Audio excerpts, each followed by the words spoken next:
नमस्कार दोस्तों, मैं रत्न सर आप सभी का स्टडी 91 में स्वागत करता हूं। और कैसे हैं आप सभी? उम्मीद करता हूं आप सभी स्वस्थ होंगे, जहां भी होंगे मस्त होंगे। दोस्तों आज बहुत ही इंपॉर्टेंट टॉपिक लेके आया हूं। जैसा कि आप जानते हैं दोस्तों, हम आज आकलन एवं मूल्यांकन, आज अपना आकलन करेंगे और अपना मूल्यांकन करेंगे और जानेंगे कि आखिर आकलन क्या है और मूल्यांकन क्या है। आप सभी दोस्तों इसी तरह से बने रहिए, बहुत ही इंपॉर्टेंट सेशन है आज का। तो दोस्तों मेरे सभी बच्चों को राधे राधे, जय श्री राम। दोस्तों आइए स्टार्ट करते हैं अपने श्रृंखला। दोस्तों ये स्टडी 91 में कुछ इन्फॉर्मेशंस दी गई है, आप सभी देख सकते हैं, बहुत ही इंपॉर्टेंट इन्फॉर्मेशंस है दोस्तों। ठीक है, चलिए बात करते हैं दोस्तों, नेक्स्ट आगे चलते हैं। दोस्तों बात करते हैं आकलन एवं मूल्यांकन की। दोस्तों क्या होता है आकलन, क्या होता है मूल्यांकन? दोस्तों अपनी यानी योग्यता का पता लगाना कि हमें कौन सी चीज़ें आ रही हैं, कौन सी चीज़ें हमें नहीं आ रही हैं, कितनी चीज़ें जो कि हम पढ़ चुके हैं पर हम उन्हें सही रूप से व्याख्या नहीं कर पा रहे, एक्सप्लेन नहीं कर पा रहे, प्रेजेंट नहीं कर पा रहे, प्रस्तुत नहीं कर पा रहे, उन सारी चीज़ों के बारे में दोस्तों क्या होता है, ये एक प्रकार का आपका आकलन होता है, एक प्रकार का मूल्यांकन होता है। जिस प्रकार से आप क्विज देते हैं, प्रैक्टिस सेट लगाते हैं, तो उसमें दोस्तों आप अपना मूल्यांकन करते हैं, कौन सा क्वेश्चन मुझे नहीं आ रहा है, कौन सा क्वेश्चन समझ में आ रहा है। तो यही होता है आपका। इसको दोस्तों विस्तार से आज जानते हैं। आकलन की अगर बात की जाए, सर्वप्रथम आकलन की बात करते हैं तो बालक की लगातार शिक्षण प्रक्रिया के दौरान इकट्ठा की गई जानकारी आकलन कहलाती है। दोस्तों जो बालक हमारा लगातार जो शिक्षण प्रक्रिया के दौरान इकट्ठा करता है दोस्तों जानकारियों को, ज्ञान को, जानकारी इन द सेंस ज्ञान को, नॉलेज को, जो वो इकट्ठा करता है दोस्तों, वही क्या कहलाता है, वही कहलाता है आपका आकलन। आकलन का संक्षिप्त प्रक्रिया है दोस्तों। अगर एक आकलन क्या है, यह एक संक्षिप्त प्रक्रिया मानी जाती है। आकलन बालक के अधिगम को सुधारने करने का एक सरल तरीका माना जाता है। क्या माना जाता है? एक सरल तरीका माना जाता है दोस्तों, एक सरल तरीका माना जाता है दोस्तों। अधिगम इन द सेंस यानी सीखने में, जो बालक के सीखने की बात हो रही है, बालक के सीखने में दोस्तों जो सुधार होता है, जो सुधार उत्पन्न होता है, वो किसके माध्यम से होता है? आकलन से। दोस्तों जैसे कि हम किसी क्वेश्चन को सॉल्व कर रहे हैं, किसी क्वेश्चन को कोई बालक को हमने लगाने के लिए दिया कि बेटा इस क्वेश्चन को जरा आप सॉल्व करिए, 2 + 3 दोस्तों +4, ये क्या होगा बेटा, इसको जरा आप बताइए क्वेश्चन। तो हमने क्या किया, उसको एक क्वेश्चन दिया। अब इस क्वेश्चन को वह लड़का लगा पा रहा है कि नहीं लगा पा रहा है, वह लगाएगा, उसने सही उत्तर दिया कि गलत उत्तर दिया, हम इसका आकलन करेंगे। फिर हम बता पाएंगे कि बेटा तुम्हें प्लस करना या ऐड करना नहीं आ रहा है। अगर उसने सही उत्तर दिया तो बहुत अच्छा बेटा, तुम्हें इस प्रकार के यानी 3 स्टेप के दोस्तों 3 क्वेश्चन, 3 डिजिट है ना, अभी 3 ही डिजिट को जोड़ने के लिए दिया, अभी बड़े बड़े और भी डिजिट है उनको भी जोड़ने के लिए दिया कि हाँ तुम्हारा कितना स्तर है शिक्षा का, यानी तुमने कितना शिक्षा ली है इस मैथ के बारे में, कितना तुम्हें नॉलेज है इसके बारे में। ये हम क्या करते हैं, आकलन लगा देते हैं। क्या लगा लेते हैं? आकलन लगा लेते हैं। बालक के किस से, ऐसे छोटे मोटे टेस्ट से हम आकलन लगा लेते हैं। तो आकलन बालक के अधिगम को सुधारने, अब हमने आकलन लगाया कि बालक इस क्वेश्चन का सही उत्तर दे रहा है या गलत उत्तर दे रहा है। अब हम क्या करेंगे, अगर उसने गलत उत्तर दिया तो हम उसको सही उत्तर बताएंगे और उसको हम कहेंगे बेटा ये इस प्रकार से प्लस किया जाता है। जैसे उसने बताया दोस्तों, उसने बता दिया कि ये इसका होगा 12, तो हमने कहा बेटा नहीं, 4 + 3 7, 7 + 2 9 होगा, न कि 12 होगा। उसको हम जोड़ना सिखाते हैं, वो चीज करते हैं। तो ये चीज है, यही बात आपकी कहेगी कि आकलन बालक के अधिगम को सुधारने करने का एक सरल तरीका माना जाता है। आकलन का मुख्य उद्देश्य होता है कि बालकों के कॉन्सेप्ट से संबंधित जो भी कंफ्यूजन हो, बालक को उसे सही तरीके से बालक को समझाना।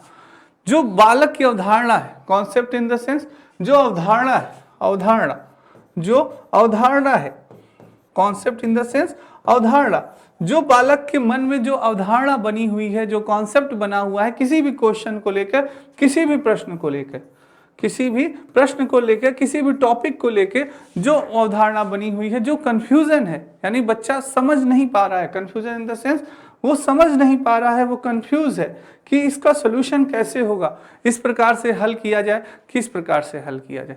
तो आकलन के माध्यम से हम उसे दोस्तों उस चीज के बारे में जानते हैं और उस उद्देश्य को बालक के कॉन्सेप्ट को हम समझते हैं और उसको समझाते हैं कि बेटा जो कंफ्यूजन है ये ऐसा नहीं ऐसे होगा, ये तुम इस तरह से सॉल्व कर सकते हो इस क्वेश्चन को, और उस कंफ्यूजन को दूर करने का हम क्या करते हैं, हम शिक्षक प्रयास करते हैं। प्रत्येक शिक्षक दोस्तों क्या करता है, यही आकलन और मूल्यांकन का ही प्रयोग करके बालक के अधिगम का पता लगाता है, बालक के कॉन्सेप्ट का पता लगता है, बालक के कंफ्यूजन का क्या दिक्कत हो रही है, क्या परेशानी हो रही है उसके सब्जेक्ट में, उसका पता लगाता है। ठीक है, चलिए नेक्स्ट चलते हैं। आकलन दो प्रकार के होते हैं। आकलन कितने प्रकार के होते हैं, दो प्रकार के होते हैं, याद रखिएगा।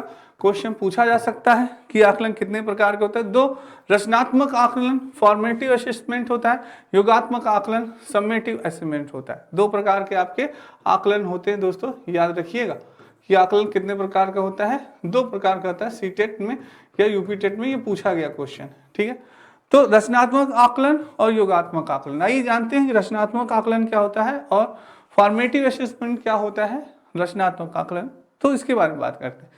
शिक्षक जब बालकों को ज्ञान प्राप्त करता है उसी दौरान किया गया, जब ज्ञान प्राप्त प्रदान करता है, सॉरी, जब बालकों को क्या करता है, ज्ञान प्रदान करता है, ज्ञान प्रदान करता है, उसी दौरान किया गया आकलन रचनात्मक आकलन कहलाता है। जब एक शिक्षक किसी भी विद्यार्थी को ज्ञान प्रदान कर रहा है और उसी के द्वारा किया गया आकलन क्या कहलाता है, रचनात्मक। यह बालकों के बारे में जानने का सबसे अच्छा आकलन या तरीका है, जैसे कि व्याख्या करना। आप एक शिक्षक हैं, क्या है, आप एक शिक्षक हैं, एक शिक्षक हैं, बात हो रही है रचनात्मक आकलन की, और आपने बच्चों को आज क्या पढ़ाया, प्रॉफिट एंड लॉस, लाभ और हानि के बारे में पढ़ाया। क्या पढ़ाया, लाभ और हानि के बारे में, यानी प्रॉफिट एंड लॉस के बारे में आपने आज बच्चों को, बहुत ही अच्छी क्लास थी आपकी, आप मैथ के एक शिक्षक हैं, बहुत ही अच्छा आपने समझाया। ठीक है, अब आपने प्रॉफिट एंड लॉस के बारे में आपने उसे समझाया, उसके बाद आपने कहा बेटा बताओ क्रय मूल्य क्या होता है, बेटा बताओ क्रय मूल्य क्या होता है या विक्रय मूल्य क्या होता है। अब आपने उससे क्रय मूल्य और विक्रय मूल्य पढ़ाने के दौरान ही, क्या पढ़ाने के दौरान ही, आप अभी पढ़ा ही रहे हैं, आप एक्सप्लेनेशन कर ही रहे हैं, उसी के दौरान ही आपने उससे क्या कर दिया, क्वेश्चन पुटअप कर दिया। क्या कर दिया, क्वेश्चन पर। जब शिक्षक बालकों को क्या कर रहा है, ज्ञान प्रदान करता है, और उसी दौरान क्या बात हो रही है, उसी दौरान किया गया आकलन क्या है, रचनात्मक। तो आकलन आप कैसे करेंगे, क्वेश्चन पूछ के बच्चों से पूछेंगे कि बताइए बेटा क्रय मूल्य क्या होता है, विक्रय मूल्य क्या होता है। अब बच्चे, कुछ बच्चे इसका उत्तर दे पाएंगे, कुछ बच्चे उत्तर नहीं दे पाएंगे। आप पूछेंगे कितने बच्चों को आंसर मालूम है, कितने बच्चों को आंसर नहीं मालूम, उससे भी आपको अंदाजा लग जाएगा कि जो चीजें मैं पढ़ा रहा हूं, यानी शिक्षण, जो आपका शिक्षण का कार्य है वो कितना प्रभावकारी है, शिक्षण का कार्य आपका कितना प्रभावकारी है, इससे भी आपको पता चल जाएगा। बिना किसी बच्चे को, जैसे कि पूछने पे हो सकता है कि बच्चा न बता पाए, डिमोटिवेट हो, उसके बुरा लगे कि अरे यार सर अच्छा अभी पूरा पढ़ाया भी नहीं, बढ़िया पूछना शुरू कर दिए, तो वो चीज होता है, डिमोटिवेट हो। तो इसलिए आप बस ये पूछ लिए कितने बच्चों को पता है, उससे भी आपको पता चल जाएगा कि हाँ मेरी जो शिक्षण प्रक्रिया है वो सही हो रही है कि नहीं। और पूछ के तो और अच्छा आपको क्लियर हो जाएगा, आपने पढ़ा चुका है ये चीजें, आपने पता ही क्रय मूल्य क्या होता है, विक्रय मूल्य है, बेची हुई वस्तु को का मूल्य जो होता है वो क्या होता है, विक्रय मूल्य होता है, खरीदी हुई वस्तुओं का मूल्य जो होता है वो क्या होता है, क्रय मूल्य होता है। आप यही क्वेश्चन बच्चों से ऐसे पूछे, बच्चे बता दिए, तो आप क्या किया, आपको दो चीजें पता हुई कि जो चीजें मैं पढ़ा रहा हूँ, जो मेरी शिक्षण की प्रक्रिया है, वो टीचिंग की जो मेरा प्रोसेस है वो बिल्कुल सही है, प्रभावकारी है, बच्चों को चीजें समझ में आ रही है। और उस बच्चे का भी आकलन आप कर लेंगे, उन बच्चों का भी आप आकलन कर लेंगे जिन बच्चों से आपने प्रश्न पूछा कि हाँ किन बच्चों को यह चीजें समझ में आए और किन बच्चों को यह समझ में नहीं आया। तो ये दोनों चीजें बहुत इंपॉर्टेंट है। चलिए नेक्स्ट है योगात्मक आकलन की बात करते हैं। अब किसकी बात करेंगे, योगात्मक आकलन कि बालक का साल के अंत में किया जाने वाला आकलन क्या कहलाता है, योगात्मक आकलन कहलाता है। जैसे वार्षिक और अर्धवार्षिक परीक्षा। अभी आपने क्या किया, जो रचनात्मक आकलन है वो पढ़ाने के दौरान ही आप उनसे बच्चों से जो प्रश्न करते हैं वो क्या कहलाता है, आपका रचनात्मक आकलन कहलाता है। अब यहां जो है योगात्मक आकलन की बात हो रही है, समेटिव असेसमेंट की बात हो रही है। किसकी बात हो रही है, समेटिव असेसमेंट की बात हो रही है। तो इसमें क्या होता है, बालक के साल के अंत में, साल के अंदर जो लास्ट ईयर में जो आपका एग्जाम होता है, लास्ट ईयर में आप सभी का जो एग्जाम होता है, वार्षिक और अर्धवार्षिक आप सभी का पेपर होता है ना। वार्षिक अर्धवार्षिक जो आपके पेपर होते हैं उसके आपके क्या होते हैं, नंबर भी जुड़ते हैं। आपके क्या होते हैं, वार्षिक अर्धवार्षिक आपका नंबर भी जुड़ता है। इससे भी आपका आकलन किया जाता है। इससे आकलन होता है आपके वर्ष भर का, कितना, वर्ष भर का, जो आपने पूरे वर्ष में आपने शिक्षा ग्रहण की है, पूरे वर्ष में जो आपने शिक्षा ग्रहण की है, कि किस प्रकार से आपने पढ़ाई की है, आपको चीजें समझ में आई है कि चीजें नहीं समझ में आई है, जो शिक्षा आपने ग्रहण की है, किस चीज में आप, यानी कि किस सब्जेक्ट में आप निपुण हैं, किस विषय में आप निपुण हैं। सारे सब्जेक्ट का होता है, आप जानते हैं परीक्षा, भाई कुछ बच्चे मैथ में निपुण होते हैं, कुछ बच्चे हिंदी में निपुण होते हैं, कुछ बच्चे इंग्लिश में निपुण होते हैं, कुछ बच्चे क्या होते हैं, ज्योग्राफी में वैशाख नंदन होते हैं। हाँ, तो ये होता है, कुछ इंग्लिश में वैशाख नंदन। वैशाख नंदन क्या है, किसका पर्यायवाची, आप सभी जानते हैं, वैशाख नंदन गधे का पर्यायवाची। तो कोडिंग वर्ड हम लोग बोलते हैं, हो बेटा एकदम वैशाख नंदन है क्या, कभी अपनी क्लास में हम लोग बोलते हैं। तो जो बच्चा समझ गया तो समझ गया, जो बच्चा नहीं समझा तो नहीं। भाई डायरेक्ट किसी को गधा कहना भी बहुत बुरी बात होती है, गधा कह देंगे अरे सर अच्छा मेरी इंसल्ट कर, तो वैशाख नंदन कहते हैं। तो जो बच्चे समझ जाते हैं ठीक है। तो आप भी कभी ट्राई मत करिएगा किसी को, अगर उसे पता होगा कि वैशाख नंदन किसका पर्यायवाची है तो शायद आपकी, हाँ आगे आप जानते ही समझदार हैं, तो वो चीज। तो योगात्मक आकलन है, तो बालक के साल के अंत में किया जाने वाला आकलन क्या है, योगात्मक आकलन कहलाता है। जैसे वार्षिक और अर्धवार्षिक परीक्षा, ये आपके जो अंक होते हैं ये आपके जुड़ते हैं, ठीक है, ये अंक आपके जुड़ते हैं, काम देते हैं। ऐसे ये अंक जो आपको प्रदान होते हैं उससे भी पता चलता है कि आपका क्या स्थिति है किस सब्जेक्ट में, ठीक है। अब बात करते हैं मूल्यांकन की, बहुत ही इंपॉर्टेंट है मूल्यांकन, इवल्यूशन। किसी भी विषय वस्तु व्यक्ति आदि के गुण एवं दोष का विवेचन करके उसके संबंध में सही निर्णय करना मूल्यांकन कहलाता है। यह मात्रात्मक एवं गुणात्मक दोनों होता है। क्या होता है, वह मात्रात्मक भी होता है और क्या होता है, गुणात्मक भी होता है। ये बात आप याद रखिएगा, कई बार एग्जाम में पूछा गया है कि मूल्यांकन मात्रात्मक होता है कि गुणात्मक होता है। तो याद रखिएगा मूल्यांकन मात्रात्मक और गुणात्मक, मात्रात्मक और गुणात्मक दोनों होता है। मूल्यांकन क्या होता है, मात्रात्मक और गुणात्मक दोनों होता है। इन बात को याद रखिएगा, ये आपके एग्जाम में कई बार प्रश्न पूछा गया, ठीक है। अब बात करते हैं मूल्यांकन की। तो अभी आपने पढ़ा कि किसी भी वस्तु, विषय वस्तु, व्यक्ति आदि के गुण दोष का विवेचन करके उसके संबंध में सही निर्णय करना। जैसे मैंने आपका मैथ्स का टेस्ट लिया, मैथ या इंग्लिश या ईवीएस, इन 3 सब्जेक्ट का मैंने आपसे टेस्ट लिया, एक छोटा सा टेस्ट मैंने ले लिया, चाहे वो मौखिक भी हो सकता है, टेस्ट आप जानते हैं मौखिक भी हो सकता है, लिखित भी हो सकता है, ठीक है। तो मौखिक और लिखित दोनों में से किसी एक टेस्ट मैंने आपके लिया और आपसे पूछा कि बताइए बेटा क्या होता है।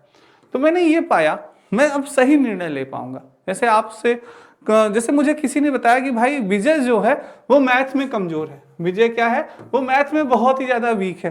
पर जब तक मैं मूल्यांकन नहीं करूंगा, मैं एक शिक्षक हूं, मैं क्या हूं, एक टीचर हूं, जब तक मैं मूल्यांकन नहीं करूंगा कि वाकई में विजय मैथ में कमजोर है, तब तक मैं दूसरे की बात को नहीं मानूंगा। मैं सही निर्णय मुझे लेना है। क्या लेना है, मुझे सही निर्णय लेना है उसके बारे में, उसके संबंध में सही निर्णय लेना है कि अगर वाकई में मैथ में विजय कमजोर है तो मेरा दायित्व बनता है कि मैं उसे मैथ में क्या करूं, मास्टर बनाऊं, जीनियस बनाऊं। तो पहले मैं उसका मूल्यांकन करूंगा।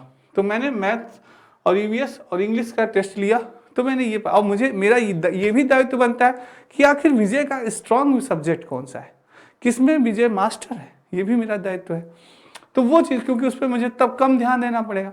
तो ये चीज़, तो ये बात पता चली मुझे किससे, उसके मूल्यांकन से। जब मैंने उसका टेस्ट लिया मैथ का, इंग्लिश का, ईवीएस का, तो मुझे ये पता चला कि वाकई में विजय मैथ में क्या है, वीक है, कमजोर है, क्या है, कमजोर है। और इंग्लिश में विजय क्या है, जीनियस है, इंग्लिश में विजय क्या है, जीनियस है, उसकी इंग्लिश बहुत ही अच्छी है। तो ये हमें पता चला किससे, उसके मूल्यांकन से। तो हमने, जब तक हम मूल्यांकन नहीं करेंगे किसी व्यक्ति का, किसी भी पर्सन का या स्वयं का, तब तक हमें नहीं पता चल जाएगा कि हम सही निर्णय नहीं ले सकते कि क्या सही है, इनको आ रही वो चीजें कि नहीं आ रही। तो यही बात, यह मात्रात्मक भी होता है और गुणात्मक भी होता है। ये बात, यह अधिगमकर्ता को सीखने की प्रक्रिया में मदद करने के तरीके खोजता है। जो अधिगम करता है यानी कि सीखने वाला, अधिगमकर्ता इन द सेंस सीखने वाला, जो सीखने वाला होता है। अधिगमकर्ता इन द सेंस जो सीखने वाला होता है दोस्तों। तो सीखने की प्रक्रिया में यह क्या करता है, मदद करता है, उसके तरीके को खोजता है। आपने कोई भी ट्रिक, आप मैथ के स्टूडेंट हैं, आपने एक बहुत ही अच्छी ट्रिक निकाली, बहुत ही अच्छी एक ट्रिक का आपने क्या किया, खोज किया, एक खोज की। अब उस ट्रिक का यूज आपने प्रत्येक क्वेश्चन पे किया, प्रत्येक प्रश्न में आपने उस ट्रिक का क्वेश्चन किया, पर आपने ये पाया कि उससे प्रत्येक प्रश्न को हम सॉल्व नहीं कर पा रहे हैं, प्रत्येक प्रश्न को आप हल नहीं कर पा रहे हैं। तो ये किससे होगा, जब आप तक उसका मूल्यांकन नहीं करेंगे, उस ट्रिक को आप यूज नहीं करेंगे, तब तक आप पता पाएंगे, नहीं पता पाएंगे। तो जो आपकी ये खोज थी, जो आपकी ट्रिक ये खोज थी, तो ये ट्रिक हमारी गलत है कि सही है, ये हमें तब पता चलेगा जब हम इसका क्या करेंगे, मूल्यांकन करेंगे। क्या करेंगे, मूल्यांकन करेंगे। और यही ट्रिक जब हर क्वेश्चन को सॉल्व कर लेती है तो हमें लगता है कि अरे यार मेरी खोज क्या है, बहुत ही अच्छी है, मैंने अच्छी ट्रिक की खोज की। तो ये चीज है। मूल्यांकन इस बात पर भी ध्यान देता है कि अधिगमकर्ता क्या और कैसे सीख रहा है। इस बात पर भी ध्यान देता है कि जो अधिगमकर्ता होता है, सीखने वाला है, वह क्या सीख रहा है, वह क्या सीख रहा है और कैसे सीख रहा है, और कैसे सीख रहा है, और सही दिशा में सीख रहा है कि गलत दिशा में सीख रहा है। ये भी बात होती कि जो आपकी सीखने की दिशा है, जो अधिगम करने की दिशा है, वो सही है कि गलत है, और आप सीख रहे हैं अपने सिलेबस के ही अकॉर्डिंग सीख रहे हैं, अपने सिलेबस के अकॉर्डिंग ही ट्रिक कर रहे हैं कि सिलेबस से बाहर कर रहे हैं, जो नियम लगना चाहिए उसी नियम का प्रयोग कर रहे हैं कि गलत नियम का प्रयोग कर रहे हैं। इन सारी चीजों को आप मूल्यांकन से ही पता कर सकते हैं। ठीक है, नेक्स्ट चलते हैं दोस्तों। ये आपके स्टडी 91 में कुछ इंफॉर्मेशंस दी गई है, आप सभी इसको नोट कर सकते हैं, बहुत ही इंपॉर्टेंट इंफॉर्मेशंस है, आप सभी दोस्तों नोट कर सकते हैं इसको। ठीक है, चलिए नेक्स्ट चलते हैं दोस्तों। मूल्यांकन की विशेषताएं, मूल्यांकन की विशेषता की बात की जाए तो मूल्यांकन की अगर विशेषता की बात की जाए दोस्तों, मूल्यांकन में वैधता की बहुत ही महत्वपूर्ण योगदान होता है। किसकी बात कही जा रही है, वैधता की बहुत ही महत्वपूर्ण योगदान। वैध मूल्यांकन वह होता है जो वास्तव में उसी बात का परीक्षण करे जिसके बारे में वह जानना चाहता है। क्या हो रहा है, वैधता की बात हो रही है दोस्तों। तो वैध मूल्यांकन वही होता है जो वास्तव में उसी बात का क्या करे, परीक्षण करे जिसके बारे में वह जानना चाहता है। ठीक है, नेक्स्ट होता है मूल्यांकन में विश्वसनीयता। क्या होती है, विश्वसनीयता, रियलिबिलिटी दोस्तों, रियलिबिलिटी होती है। विश्वसनीयता का भी महत्वपूर्ण योगदान होता है। जैसे कि विभिन्न परंतु एक जैसी परिस्थितियों में किसी भी प्रश्न या परीक्षण या परीक्षा का उत्तर पूर्णतः एक ही प्रकार का होगा, तो ऐसा मापन क्या होगा, विश्वसनीयता कहलाएगा। आप दोस्तों मूल्यांकन क्या होता है, विश्वसनीय होता है। आपने बच्चों से आपने क्या किया, बच्चों का दोस्तों आपने प्रश्न पूछा, मौखिक या लिखित, उनका आपने क्या किया, टेस्ट लिया। आपने क्या किया, उनका टेस्ट लिया। आपने भाई बताइए, चलिए इसका टेस्ट लिया, आपने मूल्यांकन किया। तो उसमें आपने क्या पाया कि जो तरीके, जो शिक्षण के दौरान, टीचिंग के दौरान, शिक्षण के दौरान जो चीजें, जो ट्रिक, जो नियम आपने, जो रूल्स आपने बच्चों को बताया था, बच्चों ने उसी नियम और उसी ट्रिक से मैथ के सवाल को हल किया। तो इससे दो चीजें आपको पता चली कि जो आपका शिक्षण था वो क्या था, प्रभावकारी था। प्रभावकारी था यानी कि जो चीजें मैंने बच्चों को पढ़ाई वो बहुत ही सही पढ़ाई, बच्चों को चीजें समझ में आई और बच्चों ने उसका क्या किया, प्रयोग किया। तो आप उस चीजों के बारे में एक परिस्थिति में किसी भी प्रश्न परीक्षण या परीक्षा का उत्तर पूर्णतः एक ही प्रकार का होगा, तो ऐसा मापन क्या होगा, विश्वसनीय होगा कि हाँ सभी बच्चों ने सभी नियम का प्रयोग किया है, बहुत ही अच्छे ढंग से किया है, तो आपका वो चीज होगा कि हाँ मैंने सही पढ़ाया। ठीक है, और बच्चों ने सही आंसर दिया। ठीक है, व्यवहारिकता, प्रैक्टिकलिटी, मूल्यांकन की प्रक्रिया लागत, समय और प्रयोग सरलता की दृष्टि से वास्तविक, व्यवहारिक और कुशल होनी चाहिए। मूल्यांकन की जो होती है समय और प्रयोग, लागत, समय और प्रयोग सरलता की दृष्टि से क्या होनी चाहिए, वास्तविक होनी चाहिए, व्यवहारिक होनी चाहिए और कुशल होनी चाहिए। दोस्तों एकदम सही ढंग से आपको मूल्यांकन करना है, कोई भी निष्पक्ष करना है। क्या करना है, निष्पक्ष करना है, कोई भी दोस्तों उसमें भेदभाव नहीं कि भाई मूल्यांकन, दोस्तों मूल्यांकन जो होता है वो बिना भेदभाव के निष्पक्ष होता है, व्यवहारिक होता है, कुशल होता है और स्पष्ट होता है, जो कि मैंने अभी आपको बताया स्पष्ट होता है। ठीक है। व्यापकता, इसमें बालक के सारे गुणों का मापन हो जाता है। मूल्यांकन क्या होता है, व्यापकता होती है। हम मूल्यांकन करते हैं जब चीजों को पूछते हैं तो उसके सारे गुणों को, जैसे दोस्तों हमने मौखिक परीक्षा ली, बालक की क्या ली, मौखिक परीक्षा, जो कि आप सभी जानते हैं क्या होता है, इंटरव्यू। जैसे इंटरव्यू आप सभी का होता है, इंटरव्यू क्या होता है, मौखिक ही होता है ना। और इंटरव्यू में आपका क्या चेक होता है, आपकी सारी चीजें, पर्सनालिटी आपकी चेक होती है, आपके बोलने की शैली, भाषा की शैली, आपके ज्ञान का पता चलता है, आपके व्यवहार का पता चलता है, आपकी सारी चीजों का दोस्तों पता चल जाता है आपके इंटरव्यू में। तो वही एक क्या होता है, बालक के सारे गुणों का पता हो जाता है। वो क्या है, एक प्रकार का आपका मूल्यांकन है कि एक बार आपकी पर्सनालिटी का टेस्ट होता है, आपके व्यक्तित्व का टेस्ट होता है कि किस प्रकार से बालक को कितना ज्ञान है, कैसा मौखिक यानी मौखिक शैली कैसी है, भाषा शैली कैसी है, इन सारी चीज़ों का पता चलता है। ठीक है। नेक्स्ट चलते हैं, वस्तुनिष्ठता। वस्तुनिष्ठता, मूल्यांकन में वस्तुनिष्ठता का भी महत्वपूर्ण योगदान होता है। जिस मूल्यांकन में क ही उत्तर हो और परीक्षण का प्रभाव न पड़ना। हाँ, मूल्यांकन में वस्तुनिष्ठता का महत्वपूर्ण योगदान होता है, जिस मूल्यांकन में क ही उत्तर हो और परीक्षण का प्रभाव न पड़ाना।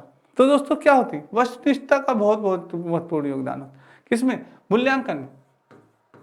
आपके मूल्यांकन में वस्तुनिष्ठता का बहुत ही महत्वपूर्ण योगदान होता है और परीक्षण का भी इसका प्रभाव पड़ता है। यानी कि बालक पे दोस्तों आप ये भी पता करें, जो आपने परीक्षण दिया, जो चीजें आपने सिखाई हैं, बालक वो चीजें सीख पा रहा है कि नहीं सीख पा रहा है। ठीक है, क्लियर आपको चीजों का पता चल जाता है कि हाँ यार जो मैंने परीक्षण दिया वो सही नहीं था कि गलत था, ये सारी चीजें। ठीक है दोस्तों, नेक्स्ट चलते हैं, सतत और व्यापक मूल्यांकन। सतत और व्यापक मूल्यांकन की बात करें, आपने सुना होगा, इसका नाम आता है एग्जाम में, ऐसा मूल्यांकन जो निरंतर चलता है। सतत और व्यापक मूल्यांकन कैसा होता है, यह निरंतर चलने वाला मूल्यांकन है। याद रखिएगा, यह निरंतर चलने वाला मूल्यांकन है, सतत और व्यापक मूल्यांकन। ठीक है। राष्ट्रीय शिक्षा नीति 1986 के अंतर्गत अनुसार सतत और व्यापक मूल्यांकन, जिसमें मूल्यांकन के शैक्षिक और गैर शैक्षिक, जैसे कि गैर शैक्षिक इन द सेंस खेल कूद हो गया, गेम हो गया, आपका निबंध हो गया, क्विज प्रतियोगिताएं हो गई, दोनों पहलू शामिल होते हैं। किसमें, आपके सतत और व्यापक मूल्यांकन में। आपके सतत और व्यापक मूल्यांकन में इन दोनों पहलुओं का बात होती है, शैक्षिक और गैर शैक्षिक, खेल कूद हो गया, निबंध हो गया, इन सारी चीजों, दोनों पहलू इसमें क्या होते हैं, शामिल होते हैं। बहुत इंपॉर्टेंट है ये आपका सतत मूल्यांकन। और यह क्या करता है, बालक के अधिगम प्रक्रिया में, अधिगम प्रक्रिया इन द सेंस सीखने की प्रक्रिया में, अधिगम प्रक्रिया यानी सीखने की प्रक्रिया में निरंतर चलने वाला है, लगातार चलने वाला प्रक्रिया, इसीलिए इसका नाम होता है सतत और व्यापक मूल्यांकन। ठीक है दोस्तों, चलिए नेक्स्ट चलते हैं। इस मूल्यांकन का मुख्य उद्देश्य यह होता है कि जल्दी जल्दी होने वाली गलतियों की जगह कम अंतराल पर होने वाली गलतियों को सुधारना। यह आपका मूल्यांकन हमेशा चलता रहता है। तो इससे आपका क्या होता है, जो आपकी गलतियां होती हैं तुरंत दोस्तों वह कम ही अंतराल पे उसको क्या कर दिया जाता है, सही कर दिया जाता है। कम अंतराल पे ही उसे क्या कर दिया जाता है, उसका पता करके उसे सही कर दिया जाता है। हाँ यार बालक में ये मिस्टेक हो रही है, ये गलतियां हो रही हैं, उसको सही कर दिया जाता है। ठीक है। नेक्स्ट है स्कूल बेस्ड असेसमेंट SBA। दोस्तों ये होता है आपका स्कूल बेस्ड असेसमेंट SBA। इसमें अध्यापक बाहरी पेपरों की जगह खुद ही बालकों की क्षमताओं को बेहतर बनाता है। इसमें जो होता है दोस्तों, खुद ही क्षमताओं का चेक करते हैं, बालक का खुद ही उनकी क्षमताओं के बारे में जानते हैं, पेपर बनाते हैं और उनका क्या लेते हैं, टेस्ट लेते हैं, उनकी परीक्षा लेते हैं दोस्तों। ठीक है, उसके अनुसार वो जानते हैं कि क्या बालक की स्थिति है। अभिप्रेरणा स्वास्थ्य सिद्धांत, अभिप्रेरणा स्वास्थ्य सिद्धांत की बात करें, इस सिद्धांत को फ्रेडरिक हर्बर्ज ने दिया था। किसने दिया था, फ्रेडरिक हर्बर्ज ने दिया था। इसके अनुसार अगर बालक मानसिक और शारीरिक, बालक क्या है, मानसिक और शारीरिक रूप से स्वस्थ है तो वह बालक रुचि इंटरेस्ट के साथ कार्य करेगा, लेकिन अगर वह अस्वस्थ है तो वह कार्य करने में रुचि नहीं लेगा। इनका यह कहना था दोस्तों फ्रेडरिक हर्बर्ज का कि स्वस्थ शरीर में ही स्वस्थ मस्तिष्क का वास होगा। क्या होगा, स्वस्थ मस्तिष्क का वास होगा, स्वस्थ माइंड का वास होगा। इनका ये सोचना था, कहे तो किसी और ने था, स्वस्थ शरीर में स्वस्थ मस्तिष्क का वास होता है, आप सभी जानते हैं। यही बात इनका कहना था फ्रेडरिक हर्बर्ज का कि बालक जब क्या होगा, हेल्दी होगा, स्वस्थ होगा, तभी वो चीजों को इंटरेस्ट लेगा सीखने में। जब आपका दोस्तों आपने देखा होगा कि जब आपको एक छोटा सा फीवर हो जाता है, छोटा सा बुखार हो गया, तो जो चीज़ें आपकी सबसे फेवरेट हैं, जैसे आपको मूवी देखना बहुत अच्छा लगता है या आपको पिज्ज़ा खाना बहुत अच्छा लगता है, कुछ बच्चे हैं आइसक्रीम खाना बहुत अच्छा लगता है। तो जब आपको फीवर हो जाए या आपको की बॉडी में कोई चोट वोट लग जाए, क्या उस समय वो चीज़ें आपको अच्छी लगती? कभी नहीं अच्छी लगती। तो जो हमारी फेवरेट चीज़ें हैं, जब हम अस्वस्थ हो जाते हैं, जब हम पूर्णतः सही नहीं होते, तब नहीं अच्छी लगती दोस्तों। तो ये चीज़ें ज्ञान हम शिक्षा कैसे प्रदान कर सकते? शिक्षा जो कि एक बहुत बड़ी तपस्या है। शिक्षा क्या है? जो एक बहुत बड़ी तपस्या है। उसके लिए बड़ा माइंड आपको एकाग्र करना पड़ता है, अराजक तत्वों को निकालना पड़ता है, अराजक तत्वों से दूर रहना, जो अराजक माइंड में चलती हैं उन चीज़ों को आपको समाप्त करना पड़ता है। तो ये एक बहुत बड़ी तपस्या है, तभी बालक इसको ज्ञान ग्रहण कर सकता है। आज के एग्जाम्स को देखते हुए तो बहुत ही ज़्यादा टफ हो गया है आज का एग्ज़ाम, तो इसलिए दोस्तों आपको बहुत ज़्यादा मेहनत करनी पड़ेगी। तो ये चीज़ ठीक है। तभी दोस्तों उनका मानना था कि वो स्वस्थ होगा तभी कार्य करने में वो क्या करेगा, रुचि लेगा, इंटरेस्ट लेगा। ठीक है, नेक्स्ट चलते हैं, प्रोत्साहन का सिद्धांत। इस सिद्धांत के प्रतिपादक कौन थे? वाल्स एवं कॉफमैन थे। इस सिद्धांत के अनुसार व्यक्ति किसी भी कार्य को बाहरी उद्दीपक से प्रेरित होकर करता है। जो वाल्स और कॉफमैन थे, इन्होंने प्रोत्साहन का सिद्धांत दिया। इन्होंने कहा कि जो बाहरी उद्दीपक होता है, बाहरी उद्दीपक इन द सेंस समझ सकते हैं आप, नौकरी हो गई, पैसा हो गया, नौकरी हो गई, पैसा हो गया, कुछ लोग सम्मान के लिए, कुछ महानुभाव अच्छे विवाह के लिए। हाँ, ये सब क्या है दोस्तों? ये सब क्या है? यह बाहरी उद्दीपक है। क्या है? ये सभी बाहरी उद्दीपक है। ये सब चीजें हैं जिससे प्रेरित होकर बालक क्या करता है कि अपने कार्य को करने के लिए, अपने किसी भी अपने लक्ष्य को पाने के लिए प्रयास करता है। क्या करता है? प्रयास करता है कि यार हमें नौकरी पानी है तो हमें अच्छी सैलरी मिलेगी, अच्छी जॉब मिलेगी, सम्मान मिलेगा, अच्छा विवाह होगा, ये सारी चीज़ों के बारे में। तभी दोस्तों वो क्या होता है, अपने कार्य के प्रति अग्रसर रहता है, अच्छे से अपना कार्य करता है। ये बात थी आपकी वाल्स और कॉफमैन का कहना था। क्षेत्रीय सिद्धांत, अगर क्षेत्रीय सिद्धांत की बात करें, यह सिद्धांत कुर्ट लेविन ने दिया। किसने दिया? कुर्ट लेविन ने दिया था। बालक का व्यवहार उन सभी कारकों द्वारा प्रभावित होता है जो उसके क्षेत्र में वातावरण में उपस्थित होता है। जैसा वातावरण जैसा क्षेत्र दोस्तों, ये बहुत ही इंपॉर्टेंट होता है। आपके क्षेत्र पे, आपके वातावरण पे आपका प्रभाव पड़ता है। जैसा कि मैंने आपको बताया ना कि अगर आपके आस पड़ोस का वातावरण लड़ाई वाला है तो आप पे प्रभाव पड़ना, बालक पे प्रभाव इसका पड़ना, आप भी आक्रामक हो जाएंगे, आपकी भी सोच वो हो जाएगी। ठीक है, तो ये नेक्स्ट है दोस्तों, अभिप्रेरणा चक्र की बात करें तो अभिप्रेरणा दोस्तों क्या होती है? अभिप्रेरणा मोटिवेशन, अभिप्रेरणा जो होता है मोटिवेशन चक्र होती है। हमें जब आवश्यकता होती है, अंदर से हमें किसी चीज की आवश्यकता है, नहीं हमें ये चीज पाना है, लेना है, अंतर प्रबल प्रेरणा, ड्राइव, जो प्रबल प्रेरणा होती है, नहीं ये चीज हमें करना ही करना है, उद्वेलन, उत्तेजना, स्टिमुलस को देख के किसी चीज का नहीं यार इसको करना है तभी हमें ये चीज मिलेगी। लक्ष्य निर्दिष्ट व्यवहार, गोल, हमारा एक गोल होता है, एक लक्ष्य होता है, नहीं इस बार हमें सीटेट निकालना है, इस बार हमें शिक्षक बनना है, ये चीज। उपलब्धि, अचीवमेंट, यार इस बार मैं शिक्षक बना, अब मैं और भी अच्छी पोस्ट लूंगा, ये चीज अच्छी उपलब्धि प्राप्त करनी। उत्तेजना कमी, तो उद्वेलन, उत्तेजना कमी, ये रिड्यूस ऑफ एयरनेस, तो ये अभिप्रेरणा चक्र होते हैं दोस्तों, ये चीज है आपके। ठीक है, नेक्स्ट चलते हैं। ये दोस्तों आपके स्टडी 91 में कुछ पुस्तकें दी गई हैं, आप देख सकते हैं। तो उम्मीद करता हूं दोस्तों आज की क्लास आप सभी को बहुत अच्छी लगी होगी। कल फिर मिलेंगे बहुत इंपॉर्टेंट टॉपिक के साथ। तब तक मेरे सभी बच्चों को राधे राधे, जय श्री कृष्ण और जय हिंद दोस्तों। धन्यवाद। चलिए, थैंक यू सो मच।